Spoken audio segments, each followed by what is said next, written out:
Medical కాలేజెస్లో సీట్లు 4గా అవడానికి ఈ రాష్ట్ర ప్రభుత్వం ప్రైవేట్ పరం చేయడం అనే దాని మీద కూడా వ్యతిరేకత, ఇది అసంతృప్తి కాదండి, వ్యతిరేకత వచ్చేసింది. ఇప్పుడు ఎంత కాదనుకున్న ఒక హ్యూజ్ ఎసెట్ మెడికల్ కాలేజ్ అనేది ట్రైబల్ ఏరియాస్లో సెటప్ చేసిన తర్వాత అలాంటి వాటిని స్వాగతించాలి. ప్రభుత్వాలు మారచ్చు కాదు sir, but governance is a continuous process where in such kind of programmes needs to be supported.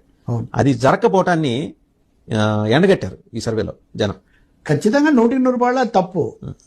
అన్ని మెడికల్ కాలేజీలు తెచ్చుకుంటే వాటిని ప్రాసెస్ చేసుకుంటూ మీరు ఏమైనా మార్పులు కావాలంటే చేసుకోవాలి, కానీ మాకు ఆ సీట్లు అక్కర్లేదని రాయడం ఏంటండి? అసలు ఇంతవరకు దేశంలో ఏ ప్రభుత్వం ఎప్పుడు రీజన్ ఒకటే సార్, వాటిని ప్రైవేట్ పరం చేస్తారు, వాళ్ళకి కావాల్సిన వాళ్ళు మళ్ళీ అందులో వాటిని క్యాప్చర్ చేస్తారు. 17 చోట్ల 17 అసెట్స్ క్రియేట్ అవుతాయి పాలక పక్షాలకి. క్లియర్ కట్ కాన్స్పిరసీ అక్కడ ఎస్టాబ్లిష్ అయిన తర్వాత జనం వ్యతిరేకించరా? ఎడ్యుకేషన్ గురించి, మెడికల్ ఎడ్యుకేషన్ గురించి అలా చేయడాన్ని ఎందుకనో అవి మామూలుగా రావు. శాంక్షన్ అయిన వాటిని కాపాడుకోవడం తప్పనిసరి, వాటిని వదులుకోవడం అనేది చాలా తప్పు. అన్ని రాజకీయ పార్టీలు దాన్ని ఖండించాయి.